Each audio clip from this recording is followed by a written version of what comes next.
साहब का मिलेंगे? वो रहे बैठे। थैंक यू सर, मुझे आपको एक इम्पॉर्टेंट इन्फॉर्मेशन देनी है। किस सिलसिले में? सर मैं नमोनियम सिट्रेट का स्टॉकिस्ट हूँ। जी सर आज डॉक में लोड करते हुए हमें पता चला कि at least 15 kg ammonium citrate and फिलेंटिन स्टिक्स गायब है सर। व्हाट? 15 kg? यस सर, मैंने पूरा चेक किया, मुझे लगता है चोरी हुई है। तो बहुत बड़ी मात्रा है। लेकिन सर इतने ज्यादा मात्रा में इतने डेंजरस एक्सप्लोजिव्स कोई क्यों चुराएगा? जाहिर सी बात है, कोई बड़ा ब्लास्ट प्लान कर रहा है। सर इस मामले की सीरियसनेस को देखते हुए मुझे लगा कि मुझे आपको इन्फॉर्म करना चाहिए। ठीक है, आप इनकी FIR दर्ज करवा। Thank you. पटेल सर इनके स्टाफ से भी पूछताछ करो, सिचुएशन बहुत अलार्मिंग हो सकती है। अपने खबरी नेटवर्क को एक्टिवेट करो और सारे नाकों पे चौकसी बढ़ा दो। लेकिन सर मेरी जानकारी के मुताबिक हमारे कोस्टल एरिया में मच्छी पकड़ने वाले तालाबों में मच्छी पकड़ने के लिए नमोनियम साइट्रेट इस्तेमाल करके छोटे मोटे ब्लास्ट करते हैं। पटेल 15 kg नमोनियम साइट्रेट और फेलेटिन स्टिक्स मछलियां पकड़ने के लिए चोरी नहीं की जा सकती। डबल चेक करो सर, और इस स्टॉकिस्ट पे भी नजर रखो। पता करो नमोनियम साइट्रेट चोरों ने गायब किया है या खुद गायब करके चोरों पे इल्जाम लगाया जा रहा है। Yes sir. रोजाना हमारे थाने में चोरी और डकैती की घटनाएं दर्ज की जाती हैं। ये हमारे लिए रूटीन वर्क है, लेकिन हमें इस बात के लिए ट्रेन किया जाता है कि अगर कुछ भी अनयूजुअल नोटिस करें तो हम चौकन्ने हो जाएं। मेरी ज्यूरिसडिक्शन में इतनी बड़ी मात्रा में एक्सप्लोसिव्स का चोरी होना यह संकेत दे रहा था कि कुछ बड़ा घटने वाला है। अब कितना बड़ा, इस बात का हमें कोई अंदाजा नहीं। अब मेरे दिमाग में सिर्फ एक ही सवाल बार बार उठ रहा है कि एक्सप्लोसिव्स की चोरी मछलियां पकड़ने के लिए हुई है या फिर इस बार निशाना मछलियां नहीं कोई और है। एक बात बताओ, आज ऐसी क्या खास बात है जो आपने ऑफिस से आकर हमारे साथ घूमने का प्लान बना लिया? तुझे ना घुमाओ तो शिकायत करती है, घुमा रहा हूँ तो भी शिकायत करती है। एक काम करते हैं, गाड़ी वापस मोड़ लेते हैं। ना ना, शू बात करो शू, इतने दिनों बाद तो घूमने निकले हैं। अरे एक मिनट, एक मिनट। किसका फोन है?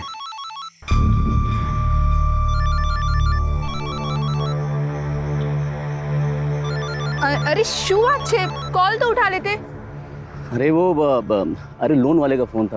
ये लोग कभी भी कॉल करते रहते हैं। हाँ सर, यहाँ पे ज़्यादा मच्छी पकड़ने के चक्कर में लोग नमोनियम साइट्रेट का धमाका करते हैं। लेकिन इतनी बड़ी मात्रा में अगर कोई विस्फोटक चुरा रहा है तो इसका इरादा क्या होगा?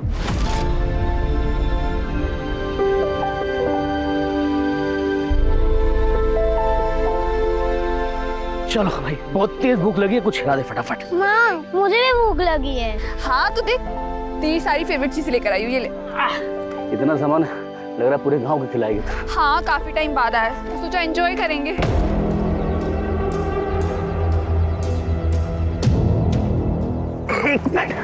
क्या जाओ छो? रुकना।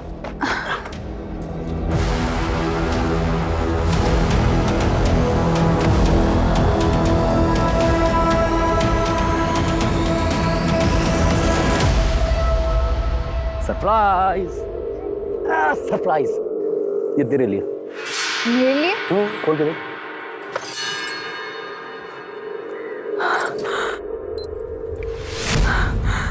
आ तो रेडियो छे। तुझे गाना सुनना पसंद है ना? Thank you. तेरे लिए।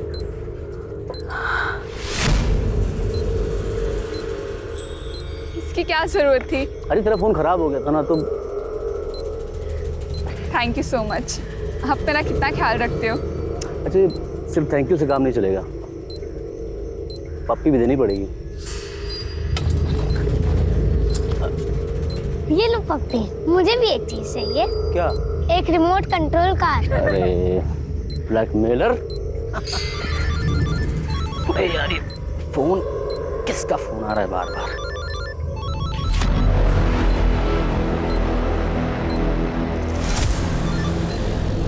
हेलो, तुझे कितनी बार बोला है जब फैमिली के साथ रहूं तो कॉल मत किया कर, समझ नहीं आता तुझे? अरे उसे कैसे पता चलेगा?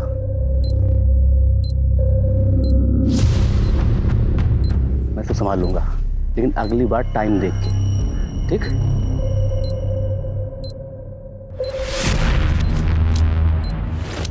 अरे यार, मैं उससे बात कर लूंगा ना, तू रखा भी।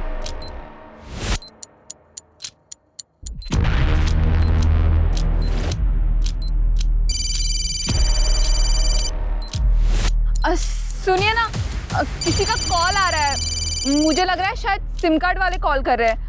मैं बात करती हूँ।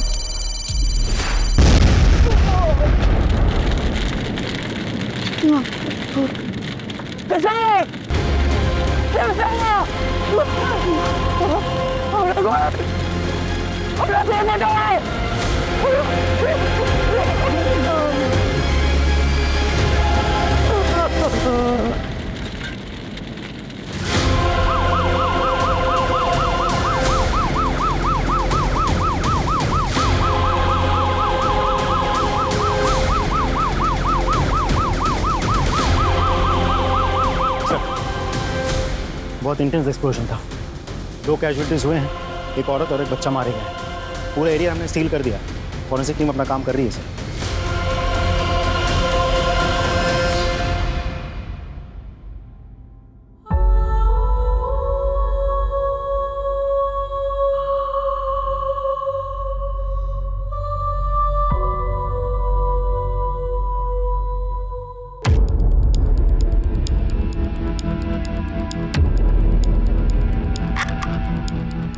टेररिज्म का कोई एंगल? सर प्राइम फेसी तो नहीं लगता, लेकिन इग्नोर भी नहीं कर सकते। चेक करो कि एनआईए की कोई रिपोर्ट है क्या, और आसपास के खबरियों से पूछताछ करो कि उन्होंने किसी टेररिस्ट संदिग्ध व्यक्ति या एक्टिविटी को देखा है क्या, और किसने कुछ देखा है, आई मीन आई विटनेस। जी सर, मैं इधर से जा रहा था और देखा कि वो आदमी अपने बीवी बच्चों के साथ अच्छा खासा खेल रहा है सर। इतने में अचानक उसका फ़ोन आता है और वो बात करते हुए सर उधर जाता है। फिर सर बम का जो धमाका यहाँ हुआ ना सर, मेरे तो कान एकदम सुन पड़ गए। ये तो अच्छा हुआ सर कि आज यहाँ कोई है नहीं, वरना यहाँ काफ़ी भीड़ रहती है सर। ओके, इसका मतलब ये कि यहाँ किसी ने इसलिए धमाका किया ताकि ज्यादा से ज्यादा कैजुअलिटीज हो, मतलब टेररिज्म का एंगल हो सकता है। एक काम करो, सारे एरिया को अच्छे से छान मारो और देखो कोई एविडेंस या क्लू मिलता है क्या, और ये भी चेक करो आसपास कोई सीसीटीवी है क्या। Right sir. हेलो ऑफिसर, क्या लगता है आपको? सर पूरी रिपोर्ट तो मैं पूरी जांच होने के बाद ही दे पाऊंगा। फिलहाल कुछ बेसिक एविडेंस मिले, पिकनिक वाली चीज़ें। सर कुछ अनयूजुअल चीज़ें ही मिली हैं, जैसे ये ट्रांजिस्टर, टूटा हुआ मोबाइल फ़ोन। तो मुझे लगता है ये जो एक्सप्लोजन हुआ है ये ट्रांजिस्टर बॉम्ब है।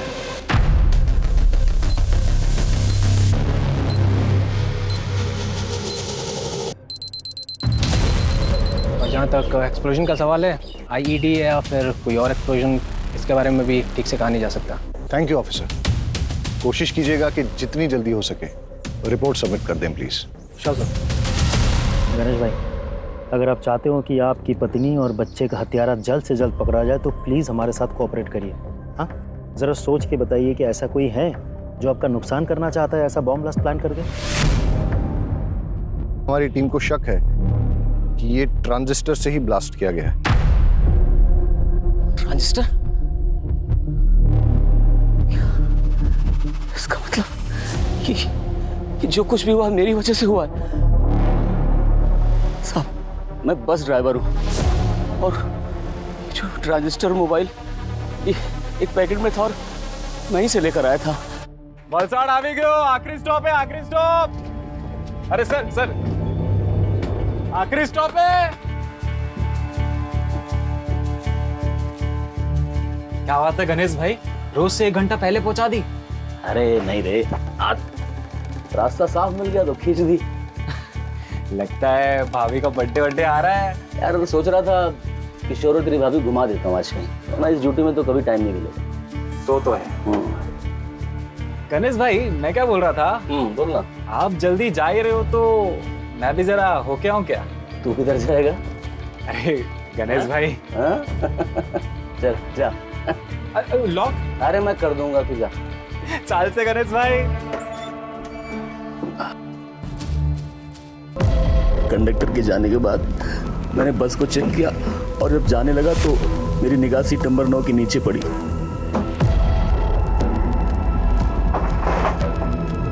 वहां मैंने देखा एक थैली रखी हुई थी। मैंने उठाकर चेक किया तो देखा उसमें एक ट्रांजिस्टर और साथ में मोबाइल भी था।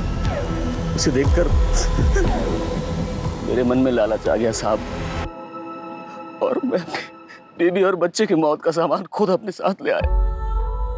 क्या भागा बाप और कितना नीच पति हूं मैं। जब विस्फोट हुआ उस वक्त कहाँ थे आप? उस वक्त साहब मेरा एक कॉल आ गया था, उसी को अटेंड करने के लिए मैं साइड पे गया। सब बर्बाद हो गया। It's okay. Thank you. आप अभी जा सकते हैं।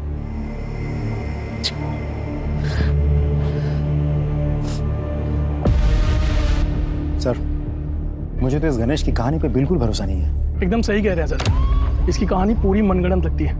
एक काम करते हैं सर, इसको उठा लेते हैं। Let's not jump to conclusions. ये वक्त सही नहीं है इससे ज्यादा पूछताछ करने का। अभी जाने दो इसे और अपनी फैमिली का क्रियाकर्म पूरा करने दो।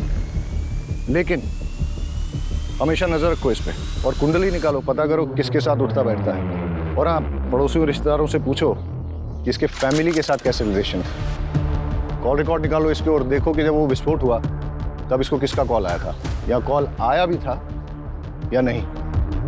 और हाँ, उस बस कंडक्टर से पूछताछ करो और ये पता करो कि वो सीट पे कौन बैठा था, किसने अपना लगेज वहां पे छोड़ दिया था या फिर जानबूझ के छोड़ा था ताकि उस आतंकवादी घटना को अंजाम दे सके। नीचे आ। अच्छा, तुम्हें याद है कि सीट नंबर 9 पे कौन बैठा था? Seat number 9? नहीं सर। रजिस्टर या टिकट की कॉपी ऐसा कुछ होगा?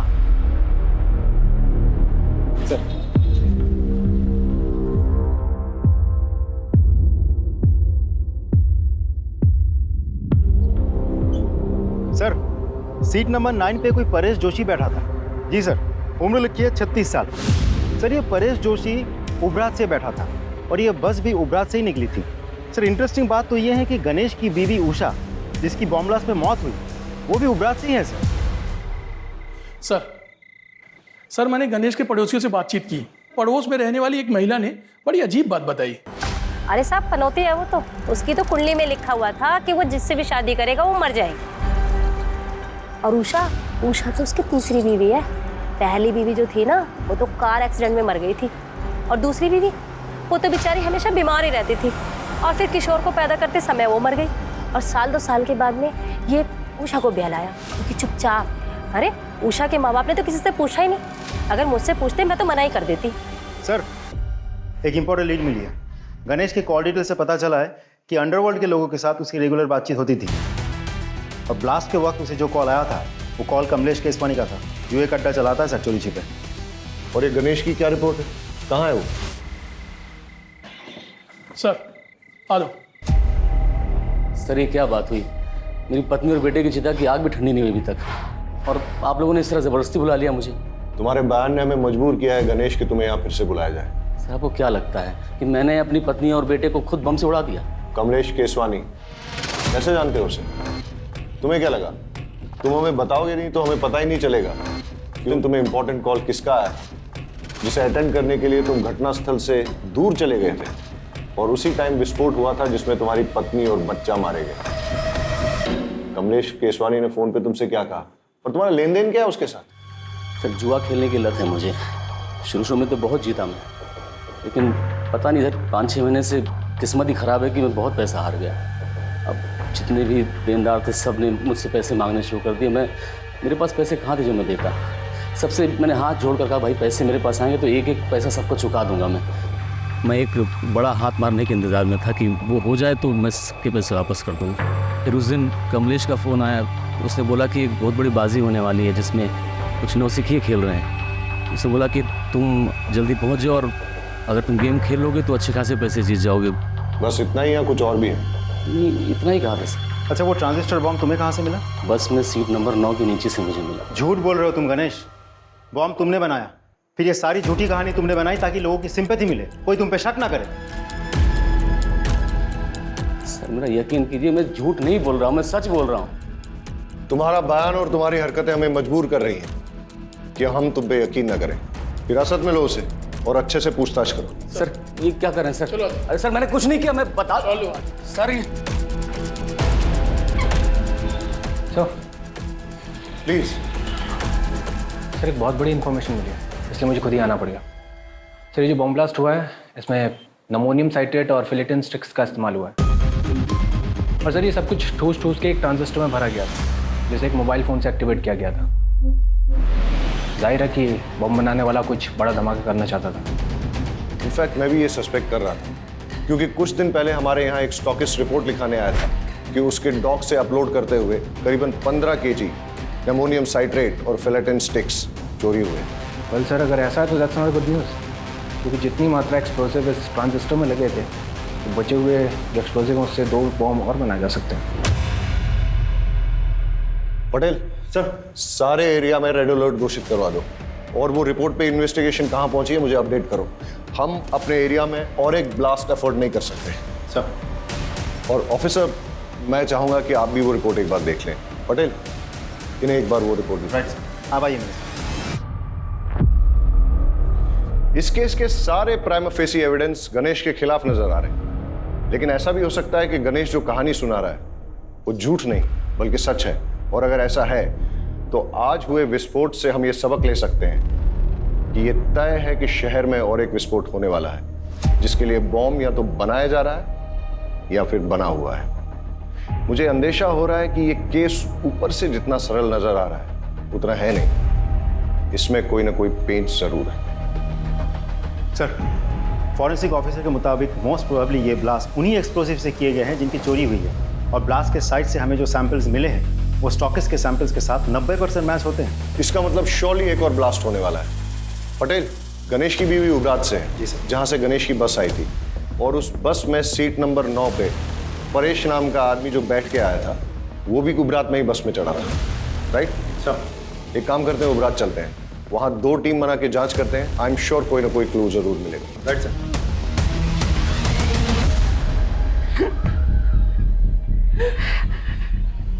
देखिए, हमें आपकी बेटी की मौत का बेहद अफसोस है, लेकिन क्या करें, कातिल को पकड़ना भी तो ज़रूरी है। उसके लिए हमें ये जानना बहुत ज़रूरी है कि ऐसा कोई इंसान है जो आपकी बेटी को मार सकता है, जैसे कि आपका दामाद गणेश। नहीं साहब, गणेश पे शक करने की कोई वजह नहीं हमारे पास।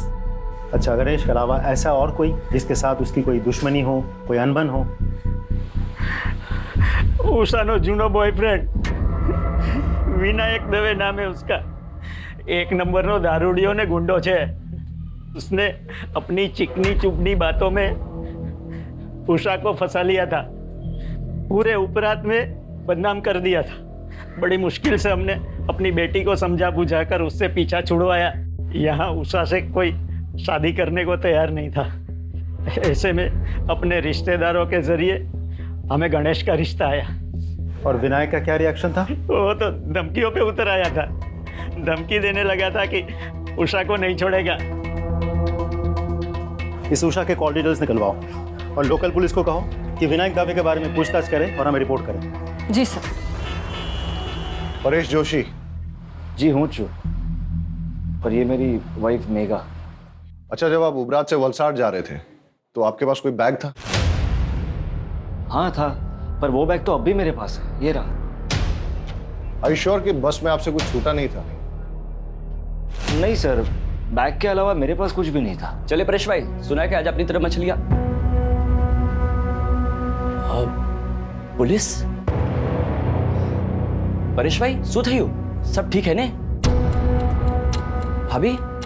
सर ये मेरा दोस्त है सागर कोहली। ठीक है, अभी तो हम चलते हैं, लेकिन अगर आपको इस बीच कुछ भी याद आता है तो हमें बताइएगा जरूर। जी सर, पक्का।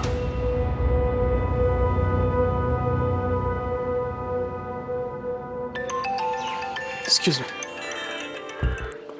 Hello, thank you sir. Forensic team की कॉल थी सर। टीम ने उस ट्रांजिस्टर के मेक और मॉडल का पता लगा लिया है। साथ ही उस फोन का IMEI नंबर भी मिल गया सर, जिसे डेटोनेटर के लिए इस्तेमाल किया गया था। एक बात और सर, उस फोन पर सिर्फ एक कॉल आई थी और वो कॉल उबरात के किसी PCO से था। क्या एक जगह जितनी शांत दिखती है ना उतनी है नहीं। ट्रेस करो ये IMEI नंबर किसके नाम पर रजिस्टर्ड, और अगर ट्रांजिस्टर के मेक और मॉडल का पता चल गया तो मैन्युफैक्चरर से बात करो और पता करवाओ यहाँ उबरात और वलसाड़ में उसे डिस्ट्रीब्यूट कौन करता है। Right sir.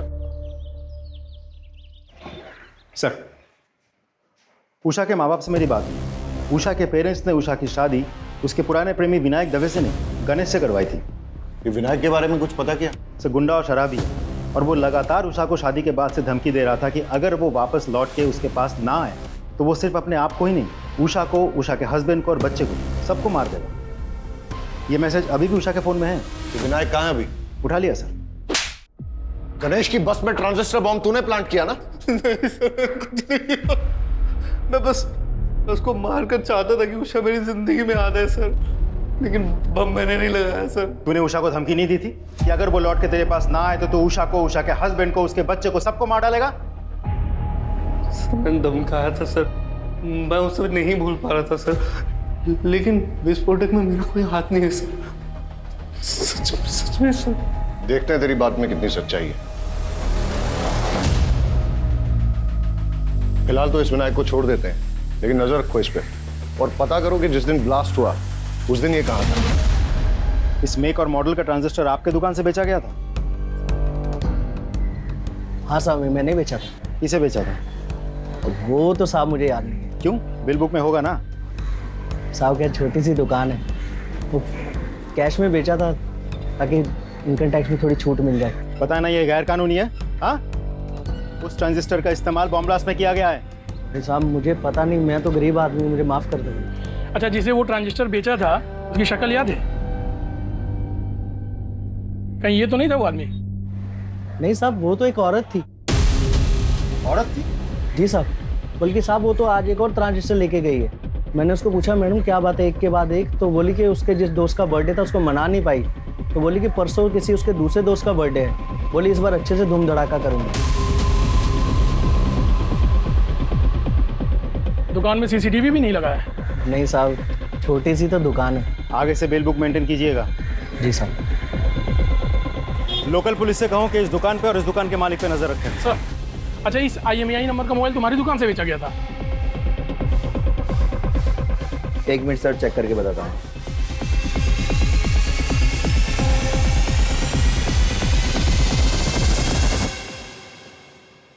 जी सर। किसको बेचा था? एक औरत ने बर्थडे गिफ्ट देने के लिए मोबाइल खरीदा था और उसी के नाम पे सिम भी लिया था। उसका नाम विकास मेहता, इसी एरिया में रहता है। सर ये जो उषा का एक्स बॉयफ्रेंड विनायक है, ये इसी विकास मेहता का आदमी है? हाँ सर, आज सुबह एक और मोबाइल खरीदा गया उसी नाम पे सर। इस विकास मेहता के डिटेल्स दीजिए। ये लीजिए सर। सर जिस तरह की औरत का ब्यौरा उन दुकानदारों ने दिया है, ऐसे में तो कोई हो सकता है। मेरा मतलब गणेश या विनायक। मतलब तुम ये कहना चाहते हो कि जो दो लोग वहाँ आए थे उनमें से कोई एक औरत बन के आई थी और उसी ने मोबाइल और ट्रांजिस्टर खरीदे? हाँ सर। ये मेहता का घर यहाँ से और कितना दूर है जिसके नाम पे मोबाइल खरीदा गया था? सर ऑलमोस्ट पहुँच गए।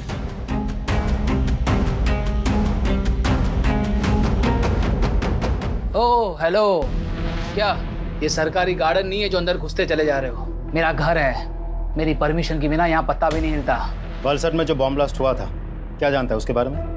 इतनी जानकारी है जितनी न्यूज और पेपर में दिखाई गई थी, समझा? अच्छा, तो जिस मोबाइल से उस बॉम्ब को एक्टिवेट किया गया था उसका रजिस्ट्रेशन तेरे नाम पे क्या कर रहा है? हाँ? सर शुरुआत करो जो तुम्हें। कौन सा मोबाइल, कैसा मोबाइल? सर मेरा मोबाइल मेरे पास है सर। क्यों, अभी टोन चेंज हो गया तेरा? सर मैं सच बोल रहा हूँ, मेरा मोबाइल मेरे पास है। आप, मुझे नहीं पता आप कौन से मोबाइल की बात कर रहे हैं। सर ये ऐसे नहीं मानेगा, इसको पुलिस स्टेशन लेके चलते हैं, फिर सब सच उगलेगा। वलसड में बॉम्ब ब्लास्ट करवाने के जुर्म में तुझे गिरफ्तार किया जा रहा है। और कोई सवाल? ये IPC की कौन सी धारा लगाऊं यही बता दूं? लेकर आओ इसे। चल मेरी बात सुनो, मेरा कुछ नहीं है इसमें। अरे हिम्मत भाई मारी बात मारो। अरे मैं कहीं नहीं करी, मैंने क्या मारो जो ऊपर। अरे साहब मेरा यकीन कीजिए, मैंने कुछ नहीं किया, वो बॉम्ब प्लान नहीं किया मैंने। ये विनायक तेरा ही आदमी है ना जिसे तूने गणेश की बस में बॉम्ब रखवाया था? अरे साहब वो एक नंबर का नशेड़ी और शराबी किस्म का इंसान है। वो क्या किसी बस में बॉम्ब प्लान करेगा? उसे शराब पीने से तो फुर्सत मिलती नहीं है। साहब जो हमारी बात सांभो, तब खोटा मानस ने पकड़ी मुक्की से। अरे वो बाहर गुनेगार फिर रहा है, उसको पकड़ो जाके। ये जब तक सच ना उगले ना, उठते रहो इसे। हमारी बात सांभो, तब खोटा मानस से पकड़ो। सर मेहता कुछ बोला? बहुत तोड़ा सर, लेकिन मुंह नहीं खुल रहा। बहुत शातिर है। बैकग्राउंड क्या है उसका? नामी गुंडा है सर, आसपास के एरिया में दादागिरी करता फिरता है। ऑलरेडी बहुत सारे केसेस दर्ज है उस पर। एक बात और सर, मेहता के जिस KYC डॉक्यूमेंट्स पर वो सिम कार्ड खरीदा गया था वो फेक है। मतलब कोई मेहता को इस केस में फंसाना चाहता है? हो सकता है और नहीं भी हो सकता, लेकिन तुमने कहा कि मेहता बहुत शातिर है और कई केसेस दर्ज हैं उस पर, इसलिए ऐसा हो सकता है कि अपने आप को प्राइमा फेसी सस्पेक्ट बनाने के लिए उसने ये सब जानबूझ के किया और बाद में सिंपैथी पाकर सस्पेक्ट लिस्ट से बाहर हो गया। मोबाइल और ट्रांजिस्टर की दुकान से कुछ पता चला? सर कुछ खास नहीं, लेकिन दोनों दुकानदारों ने एक अजीब बात कही। जिस लड़की ने पहले मोबाइल और ट्रांजिस्टर खरीदा वो आज सुबह फिर आई थी। जब दुकानदारों ने पूछा कि ऐसी भी क्या खास बात हो गई, तो पता है उस लड़की ने क्या कहा? उसने कहा कि कल जिस फ्रेंड का जन्मदिन था वो हम ढंग से मना नहीं पाए, लेकिन परसों एक और फ्रेंड का जन्मदिन है, वो हम बहुत धूमधाम से मनाएंगे। कुछ समझ में आया पटेल? अपराधी के दिमाग में जो चल रहा होता है वो अक्सर कहीं ना कहीं उसके मुंह से भी निकल जाता है। कल का जन्मदिन ठीक से मना नहीं पाई, यानी कल जो ब्लास्ट हुआ, परसों फिर से जन्मदिन मनाएगी, वो भी धूमधाम से। मतलब समझते हो इसका? मतलब परसों और एक ब्लास्ट होने वाला है, लेकिन हमें नहीं पता कि कब और कहां। और परसों का मतलब ये भी कि हमारे पास सिर्फ 48 घंटे हैं उसे रोकने के लिए।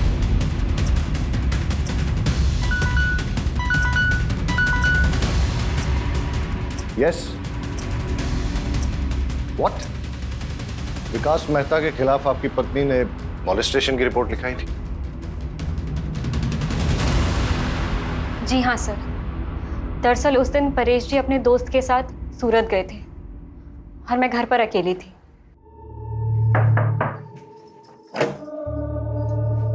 जय श्री कृष्ण। जय श्री कृष्ण। परेश भाई છે? वो तो सूरत गए हैं सागर के साथ। હા કઈ વાંધો નહીં, હું પછી આવી જઈશ। एक गिलास पानी मिलेगा? जी जी आप बैठिए ना, मैं लेके आती हूँ।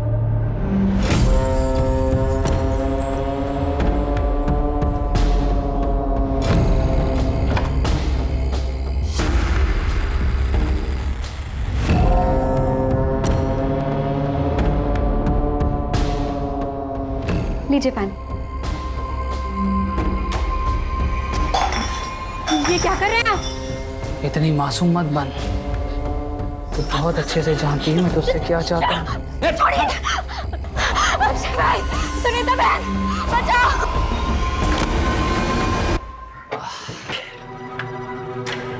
मेघा, मेघा, अरे શું થયું તને? ये ब्लाउज किसने फाड़ा तुम्हारा? मेघा, देखो मेघा रो मत। देखो बताओ तो उसे कि हुआ क्या है, कि किसने किया ये सब? मेहता, विकास मेहता।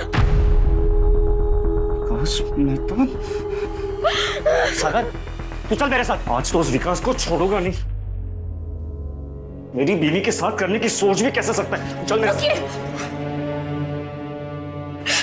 उससे कुछ नहीं होगा। अरे पर उसने तेरे साथ जो किया उसका क्या? उसकी कोई जरूरत नहीं है, आप यहीं रहिए। समझिए, हमें ना उसके खिलाफ पुलिस में रिपोर्ट लिखवानी चाहिए। पुलिस ही उसकी गुंडागर्दी को रोक सकती है। हाँ, चाहिए।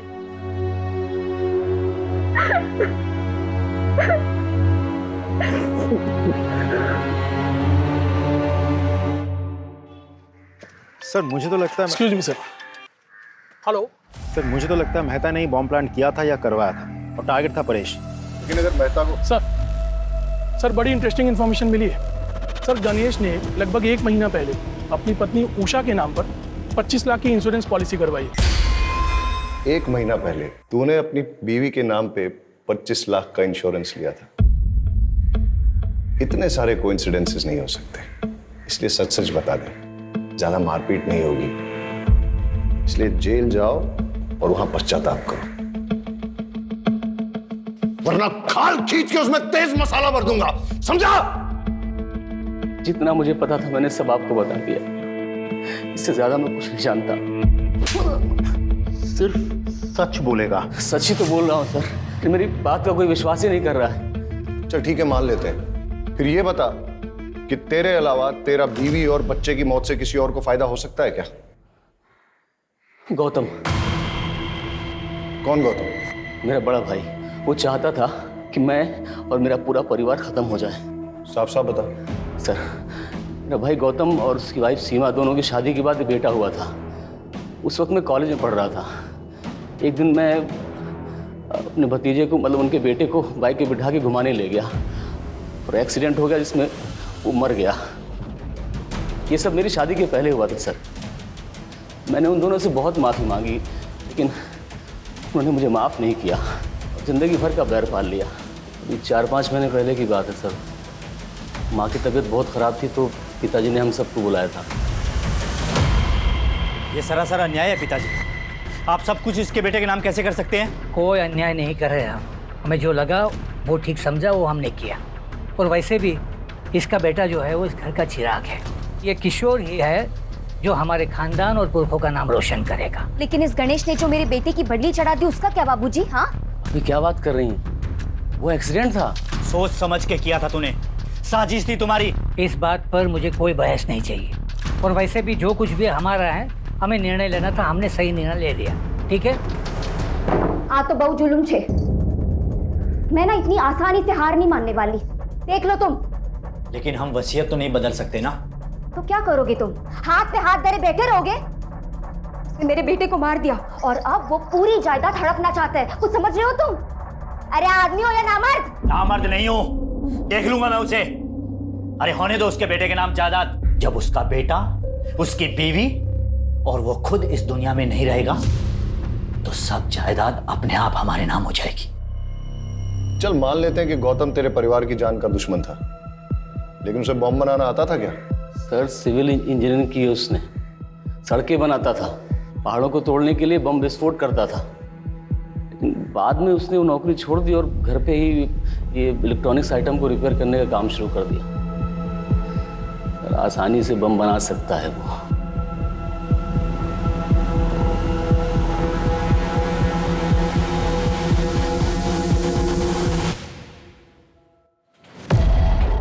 गौतम भगत जी, तुम्हारे भाई की बीवी और बच्चे की मौत हो गई बॉम्ब ब्लास्ट में, तुम एक बार देखने तक नहीं गए? अगर आप मुझे ढूंढते हुए यहाँ तक आए हैं तो साफ जाहिर है आपको पता है मैं क्यों नहीं गया। जब आप रट्टा मार के बैठे हो गया? पढ़ा लिखा हूँ, इंजीनियरिंग की है मैंने। घटना वाला दिन तुम थे कहाँ? मैं अपनी बीवी और बेटी के साथ अपनी साली के घर गया था, राजपीपला। बस से गए थे? टिकट तो होगी? कोई सर्टिफिकेट है जो संभाल के रखा जाए? तुम्हारी बेगुनाही का सर्टिफिकेट हो सकता था। मुझे अपनी बेगुनाही साबित करने में कोई दिलचस्पी नहीं है। आप काफ़ी दूर से आए हैं, कुछ लेंगे? ठंडा पानी कुछ? आज तो कुछ नहीं लूंगा, लेकिन जिस दिन तुम्हारे खिलाफ सबूत हाथ लग गया ना, उस दिन तुम्हें लेने जरूर आ जाऊंगा। चले आइएगा, तब तक मैं अपना बचा हुआ काम कर लेता हूँ। क्या है कि मुझे परसों तक एक बहुत बड़ी डिलीवरी देनी है।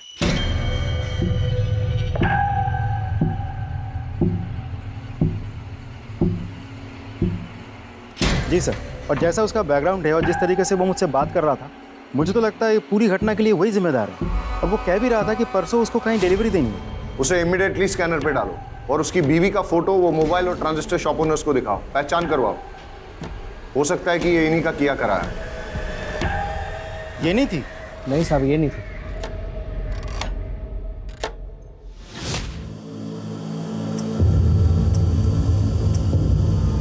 Yes sir.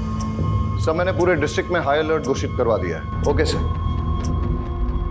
हेडक्वार्टर से बात हो रही थी, सिचुएशन बहुत टेंस है, लेकिन जब तक हमें कोई क्लू नहीं मिल जाता तब तक हम पिन पॉइंट करके किसी एरिया की सिक्योरिटी नहीं बढ़ा सकते। ब्लास्ट कहीं भी हो सकता है। सर अजीब सिचुएशन है, एक भी क्लू नहीं मिल रहा है। सर मैंने बस में ट्रेवल कर रहे सभी यात्रियों से पर्सनली बात की। ज़्यादातर लोगों को कुछ पता नहीं है सर, लेकिन एक पैसेंजर जो कि घटना के तुरंत बाद अहमदाबाद चला गया था, उससे अभी बात हुई। अच्छा, उस दिन जो 9 नंबर सीट पर जो पैसेंजर बैठा था उसके बारे में कुछ याद है? सर 9 नंबर सीट वाला पैसेंजर ना रात में उतर गया था जब ड्राइवर ने चाय पीने के लिए गाड़ी रोकी थी। उस वक्त कंडक्टर और सारे पैसेंजर सो रहे थे, मैंने खुद देखा था। उस रात तुम बस से क्यों उतर गए थे परेश? ऐसी भी क्या इमरजेंसी थी? सर दरअसल मेरे फ्रेंड के पिताजी को हार्ट अटैक आया था और उसकी मदद करने के लिए कोई भी नहीं था। अब ऐसे आड़े वक्त पर उसके पास जाना मैंने ज़रूरी समझा। अच्छा, वैसे तुम जा कहाँ रहे थे? वलसाड़? जी नहीं, मैं वापस जा रहा था मेरे ससुराल। वजह जान सकता हूँ? सर दरअसल वो विकास मेहता ने मुझे धमकी दी थी। मेरी पत्नी के रिपोर्ट पर उसे जेल हुई थी, पर उसने अपनी पहचान लगाई और उसे बेल मिल गई थी। उसके बाद उसने मुझे अपने घर बुलाया और धमकाया। क्या हुआ? ये यहाँ पर क्यों लाया? मैंने क्या किया है? तेरी बीवी को बोल अपना केस वापस ले, वरना तेरी बीवी का तो कुछ नहीं कर पाऊंगा, लेकिन बेटा तेरे छोटे छोटे टुकड़े करके समुंदर की मछलियों को खिला दूंगा। अच्छा, तुम्हें क्या लगता है ये सब कुछ विकास मेहता का किया धरा है? सर वो इतना घटिया आदमी है ना, वो कुछ भी कर सकता है और मुझे पूरा विश्वास है मुझे मारने के लिए वो बॉम्ब उसी ने प्लान किया होगा।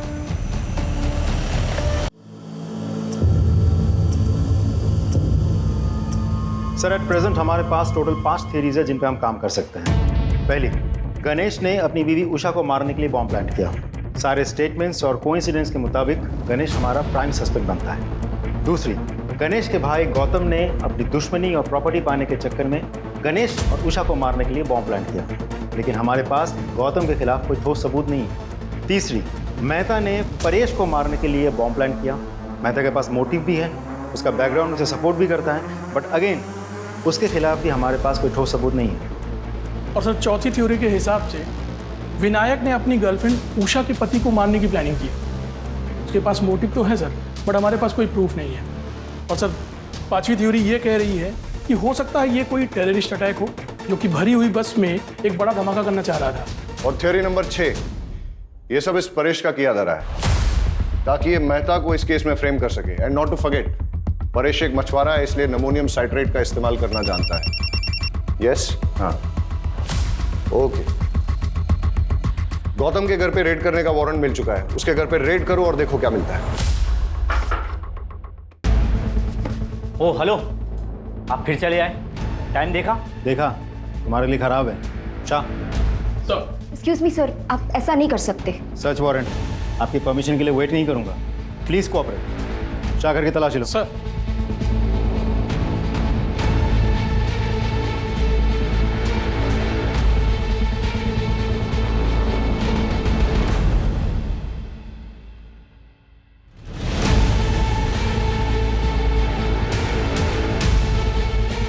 सर ये देखिए क्या मिला। क्या है ये? Ammonium citrate. ये तुम्हारे घर में कैसे? एक छोटे से एक्सपेरिमेंट के लिए था। छोटा सा एक्सपेरिमेंट तुम्हारे लिए भारी ना पड़ जाए। ले आओ। अरे सर नहीं, क्या अरे क्या कर रहे हो आप? सर अरे सर, गौतम को बहुत तोड़ा, लेकिन वो मानने को तैयार ही नहीं है कि ये बॉम्ब उसने बनाया था या ब्लास्ट उसने करवाया था। सर उसकी वाइफ को भी आज सुबह लोकल पुलिस ने अरेस्ट कर लिया, लेकिन उसने सिर्फ एक ही रट लगा रखी है कि वो दोनों बेगुनाह हैं। जैसे जैसे ब्लास्ट का टाइम नजदीक आ रहा है वैसे वैसे ये केस और उलझता जा रहा है। मैंने उबरात की उन दोनों दुकानों पे जहां से कि मोबाइल और ट्रांजिस्टर खरीदा गया था, वहां तक जाने वाले सारे रास्तों की सीसीटीवी फुटेज मंगाई है। हम उसे अच्छे से चेक करते हैं। आई एम श्योर कोई ना कोई क्लू जरूर मिलेगा।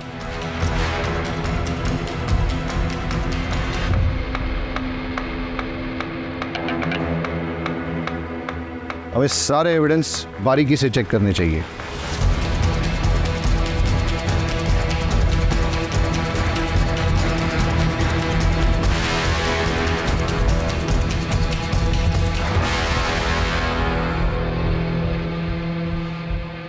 ये क्या है?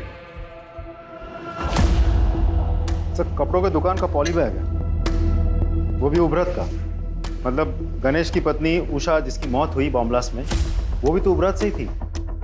तो ऐसा भी तो हो सकता है कि वो कुछ लाई होगी सामान वामान बाजार से और फिर इस बैग में रख दिया होगा, इस पैकेट को या पॉलीथीन बैग को। ये बैग की कंडीशन अभी ठीक है, लगता है नया सा है, इसलिए जाके दुकान में पता करो कि पिछले 1 महीने में वहां पे किस किसने खरीदारी की। सब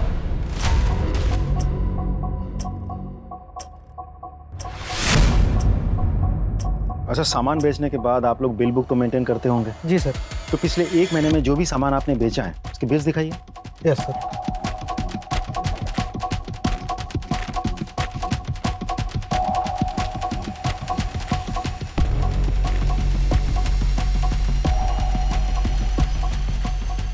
इस डेट की फुटेज मिलेगी? लीजिए सर।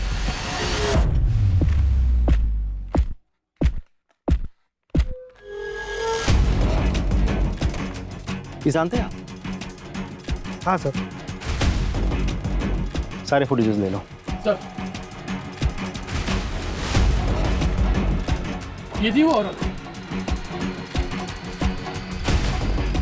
हाँ सर, यही थी। यही औरत थी वो? जी साहब, यही थी। सर दोनों दुकानदारों से कंफर्म किया, ये वही औरत है। आपका शक बिल्कुल सही था। जिस चीज़ को हम हल्के में ले रहे थे वही चीज़ हमें कल्प्रिट तक पहुंचाएगी। इनफैक्ट कल्प्रिट का पता चल गया है, एटलीस्ट चेहरा तो दिख गया। We are running against time, लेकिन लकीली हमें पता है कि कल्प्रिट कौन है। लेकिन हमारे पास उसके खिलाफ न तो कोई एविडेंस है और न ही सबूत, इसलिए हमें उसे रंगे हाथों पकड़ना होगा।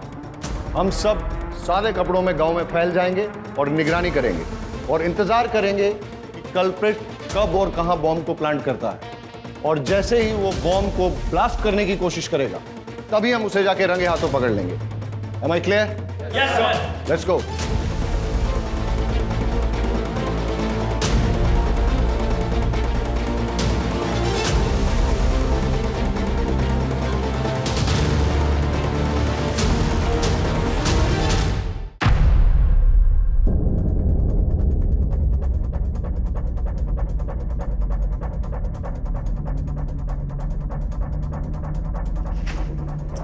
अमोनियम साइट्रेट है सर। हाँ पटेल। सर हमारा शक बिल्कुल सही निकला। चुराया हुआ अमोनियम साइट्रेट और फिलेटिन स्टिक्स यहाँ छुपाए गए हैं और बॉम्ब बनाने का सारा सामान भी यहाँ मौजूद है। तुम उस पर नजर जमाए रखो, मैंने भी इसको रडार पे ले लिया है। Right sir. मेघा चलो निकलो जो। जल्दी आइएगा। ओके मेरी जान।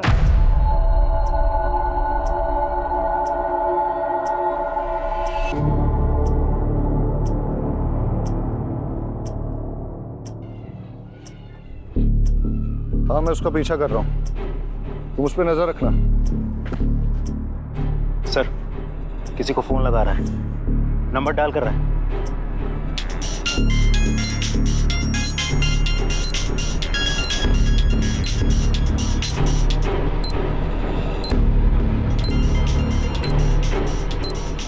आवाज क्या थी आज?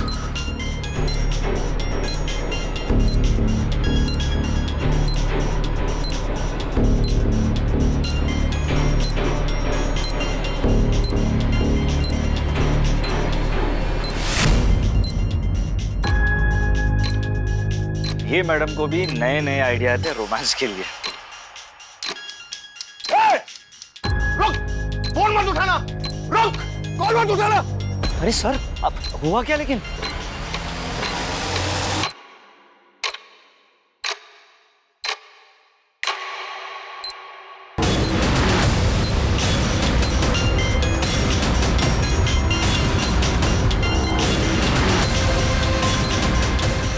सर ये है क्या?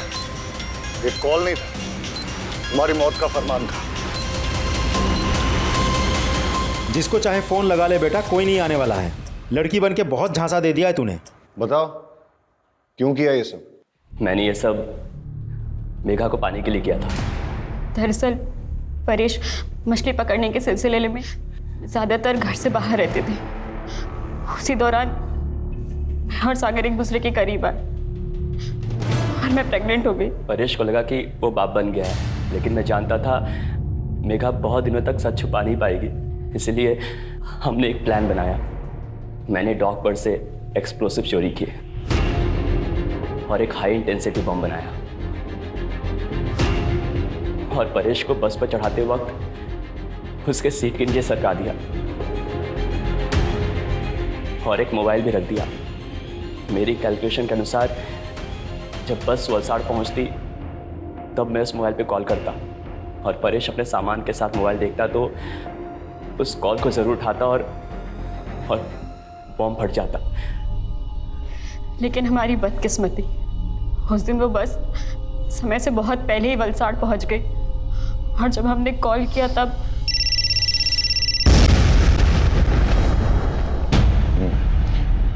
ये विकास मेहता का क्या चक्कर था? उसे मेरे और सागर के अफेयर के बारे में पता चल गया था। मुझे वार्न करने आया था। मैंने उस पर मॉलेस्टेशन का झूठा इल्ज़ाम लगाकर उसे जेल भिजवा दिया। विकास मेहता बेल पर बाहर आ गया था। उसका पुख्ता इंतजाम करने के लिए मैंने एक शॉप से मोबाइल खरीदा और उसके नाम पर सिम भी खरीदा ताकि जब पुलिस तफ्तीश करे तो वो फंस जाए और उसे सजा मिले। लेकिन उस कपड़ों की दुकान की सीसीटीवी फुटेज पे हमने तेरी शक्ल पहचान ली और तेरा खेल खत्म हो गया। मैं पूरी कोशिश करूंगा कि तुम दोनों को कड़ी से कड़ी सजा हो।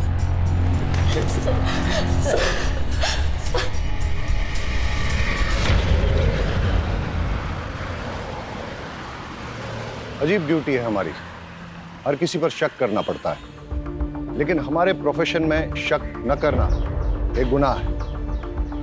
लेकिन जब एक गणेश जैसे मासूम पर शक करना पड़ता है और उसे कड़े तरीके से पूछताछ करनी पड़ती है और आखिरकार जब सच सामने आता है, बड़ा दुख होता है। कई बार सोचता हूं कि क्या गलती थी गणेश की पत्नी उषा की या उसके बेटे किशोर की। उनका क्या लेना देना था परेश, सागर, मेहता, मेघा, इन सब से, इनके गलत संबंधों से या इनकी दुश्मनी से। लेकिन फिर भी इस षड्यंत्र का शिकार उन्हें बनना पड़ा। वजह